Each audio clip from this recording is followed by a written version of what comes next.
Welcome to Demand and Disrupt the Disability Podcast. Here, we will learn to advocate for ourselves and each other. This podcast is supported with funds from the Advocado Press, based in Louisville, Kentucky. Hello, Disruptors. You're in for a treat today. I am interviewing Gerry Gordon Brown, who marched with Dr. Martin Luther King Jr. in Frankfort, Kentucky in 1964, and she's going to talk to us about that experience and also what we in the disability community can learn from the civil rights movements of the 1960s. So, welcome, Gerry Gordon Brown.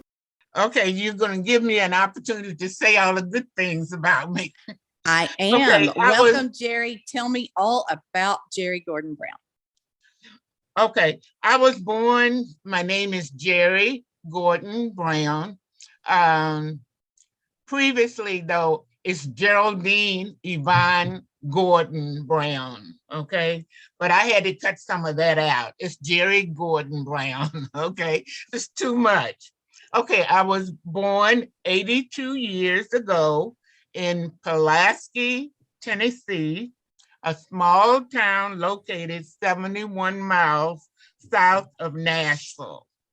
As far as my parents knew, my disability, which is bilateral profound hearing loss, is caused by my parents' RH blood factors. One is RH positive and the other one is RH negative, okay? And then also it's due to some hereditary factors on my grandparents' side, on my father's side. At that time in 1940, when I was born, the city's economy was basically farming. And our city of Pulaski was known for show horses, Tennessee walking horses. And of course, we learned a great deal about farming because everything that we had on the table came from farming to bring it to the table for our food.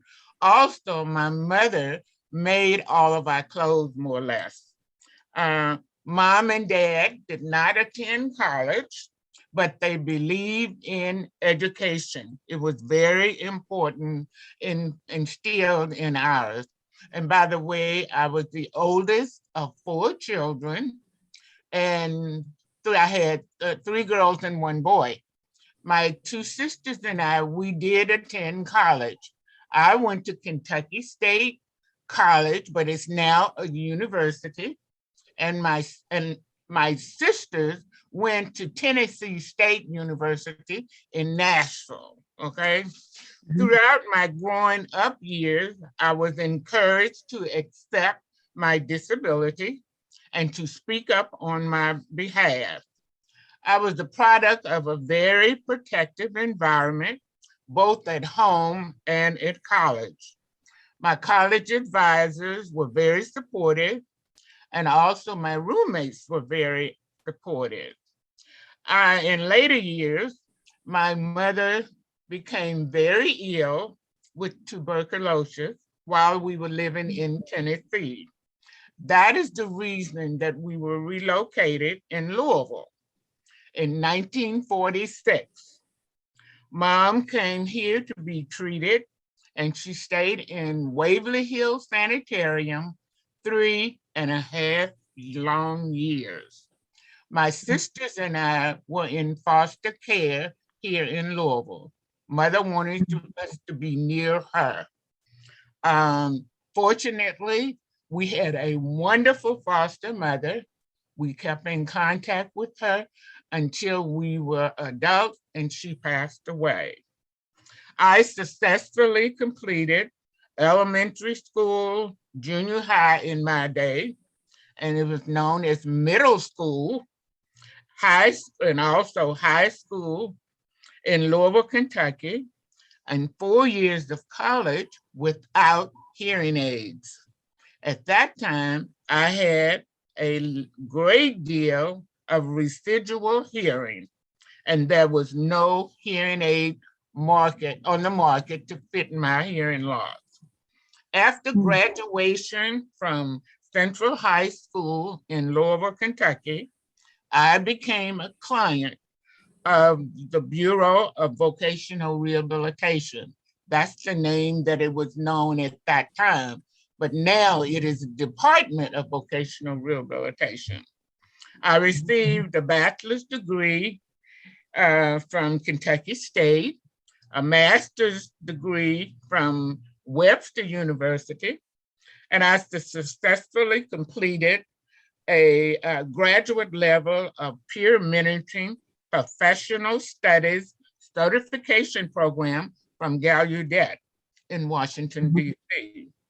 This program allowed me to do advocacy on behalf of hearing impaired, the deaf, blind, who sought services and adaptive devices to have a better quality of life.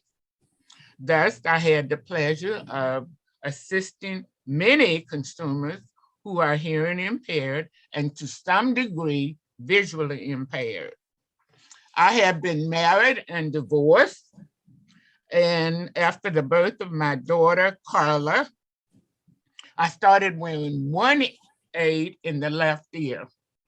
And then later on, my hearing decreased, and I now wear two digital high-powered aids, which are very helpful in my communication with family, friends, consumers, and also my board of directors participation, and also my overall travel and participation in daily living activities. In July of this year, I plan to travel to Canada to a deaf, a deaf and hard of hearing convention.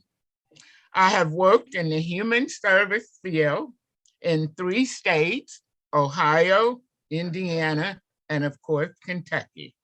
It has been my pleasure to advocate for consumers with all kinds of disabilities who were clients of vocational rehabilitation. On July 31st, 2015, I retired from full-time employment with the Commonwealth of Kentucky as Congratulations. as director of the Kentucky Client Assistance Program. Throughout my many years of employment, I have received many awards. To name a few, the Arthur Campbell Jr. Advocacy Award in 2011, the Charles McDowell Education and Advocacy Award in 2007. And in 2007, I was inducted into the Kentucky Civil Rights Hall of Fame. Wow. Okay. In 2000, I received the University of Louisville Disability Awareness Award, which is the Bill Cox Lifetime Achievement Award. On a personal level, like I stated, I have one daughter. I have a wonderful daughter called Elizabeth, who is married to a wonderful son-in-law, Kevin. And I have 3 grandsons whom I refer to as my 3 wise men, Jaron, Jalen, and Yvonne. I attend church and I go to the Kentucky Center for the Arts. And then when I have a little free time, I work and play with my wonderful great-grandchildren. I have 4. 1 boy and 3 girls from the ages of 7 to 7 months. And that's basically it on my life story. Wow. That is a lot. Is that okay? That is wonderful. Yes, that is a lot. So tell me about your experience marching with Dr. King in the 60s. Okay. With pleasure. I marched with Dr. King on March 5th, 1964. in Frankfort to the Capitol to lobby for the state public accommodation bill. Dr. King led 10,000 Black and white Kentuckians to the Capitol. Marching with Dr. King was Jackie Robinson, the first Black Major League Baseball player, a famous activist by the name of Reverend Wyatt T. Walker, and lots of students from Kentucky State College, me being one of them. Having marched with Dr. King was one of the major highlights of my senior year at Kentucky State College, which of course is now a university. I graduated with a Bachelor of Arts degree in sociology and a minor in history in May 1964. Dr. King came to Kentucky frequently because his brother, Reverend A.D. King, was pastor of Zion Baptist Church in Louisville. I also attended the church when he came to town to speak. He was very personable and friendly at all times, both at the march and in Louisville. Legislatures in the General Assembly refused to pass the 1964 House Bill number 197, which was desegregating public accommodations.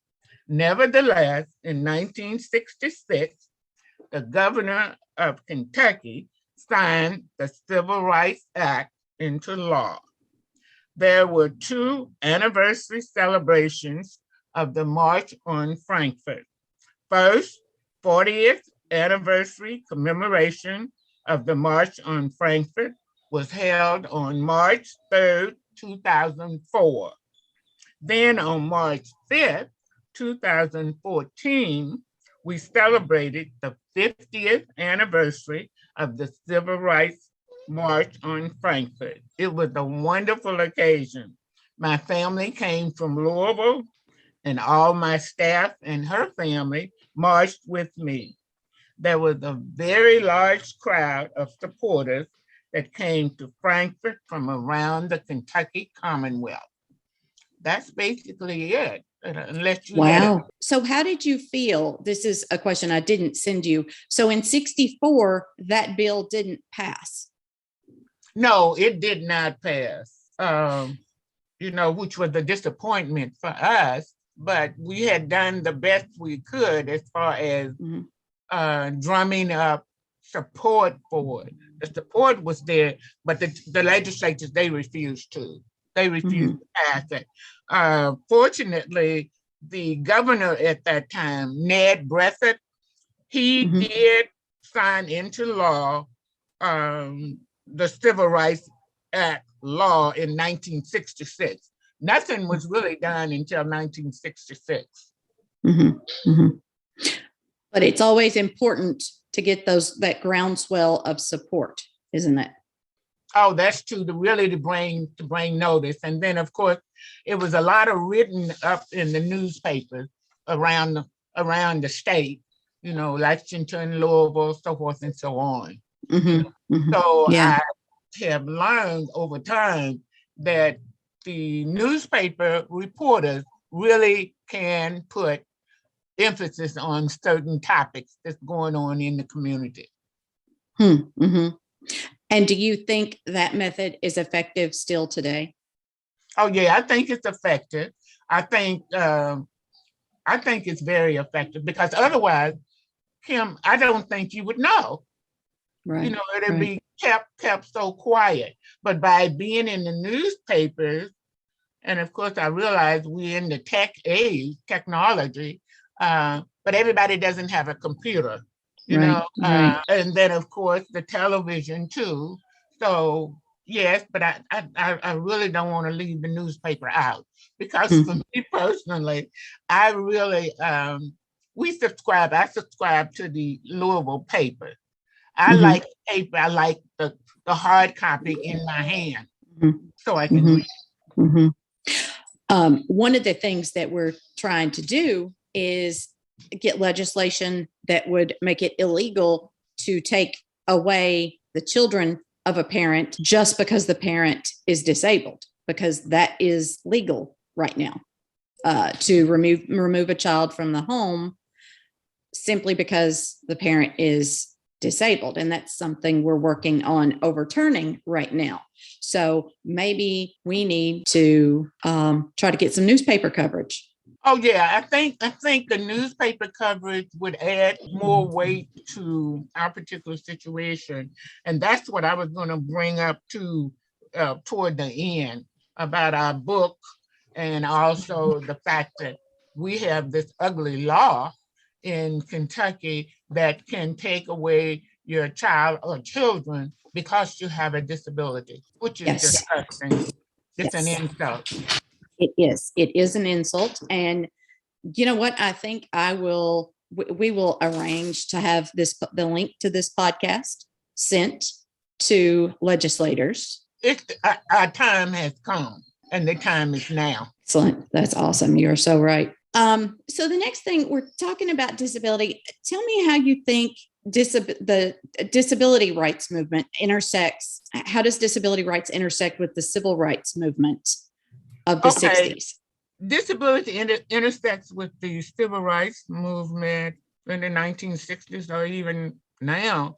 I think because we as persons with disabilities at that time were fighting for our rights and equality on all areas, even as minorities. Even though I'm African American, we're fighting the same battles, basically, because we were being discriminated against. When I say we, I mean we as minorities and we as persons with disabilities were being discriminated in such areas as housing, employment, and transportation. I just named a few, but there are other areas, of course, of which we were being discriminated against. Mm-hmm. When I was working here in Louisville at the Center for Accessible Living, on a weekend, the Derby weekend back early on, we worked with ADAPT. You remember ADAPT? Yes. Okay. ADAPT representatives came to Louisville on the Derby weekend, and we blocked the buses. As a result of blocking the buses, TARC decided to hire a person to work with us and to make the TARC buses accessible. So, do you know what that stands for? That was a really extraordinary event. That is. Can you tell people what is it? TARD. What does that stand for? Transit Authority of River City. Yeah. Okay. Yes, that's what that is. Yeah, and TARC is for the it was the bus service, the local student bus service here in Louisville. And what was the effect that had? Well, they were embarrassed, first of all, because we had people in wheelchairs that was parked in front of the bus. So they were embarrassed. So with that embarrassment, it opened up services for us. So we eventually had services. They made them accessible to us. We were able to ride the buses. Excellent. And that's awesome. Then later on, we had the ADA, Americans with Disabilities Act, but of course that didn't pass until 1990. But anyway, it still opened the door, I feel, for more protection for us as persons with disabilities. Okay. Is there anything else you want to talk about Dr. King or about activism? Yeah. Anything at all? Yes, I wanted to add just a few more things. Number one was our book. Okay. Our book, A Celebration of Family, Stories of Parents with Disabilities, edited by Dave Mathis. Yes. I just wanted to raise that because you and I, among others, we did a great job with the book, and then also with outstanding help from Dave Mathis. Yes. So definitely our book. Okay, And I Gerry. wanted to say thank you for inviting me to speak about Martin Luther King. Thanks to Gerry Gordon Brown for joining us today. And thanks everyone for joining us. Enjoy your celebrations of Dr. Martin Luther King Jr. and his legacy. Have a great day. Thanks to Chris Unkin for our theme music. Thanks to Steve Moore for providing our transcription. Support comes from the Center for Accessible Living in Louisville, Kentucky. And you can find links to buy the book, A Celebration of Family, Stories of Parents with Disabilities, in our show notes. Thanks, everyone. You say you've seen a change in me. Just for once I think I would agree. We both know there's a difference. We've had our curtain call, and this time the writing's on the wall.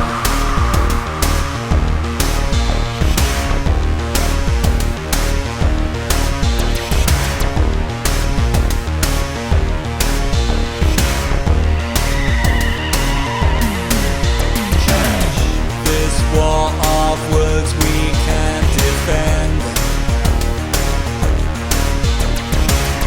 Two damaged hearts refuse to mend.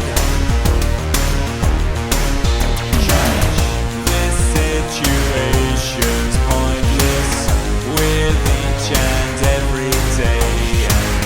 It's not a game we need to play.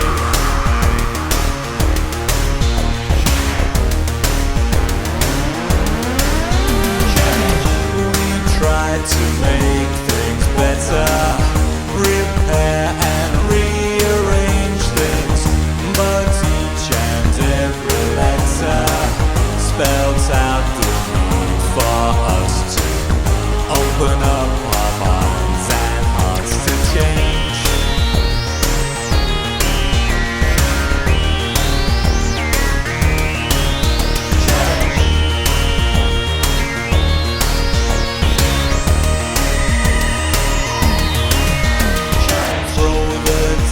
Then what will be. Disregard for good to set us free. There's just no way of knowing if love lives anymore. We'll turn out the light, then close the door.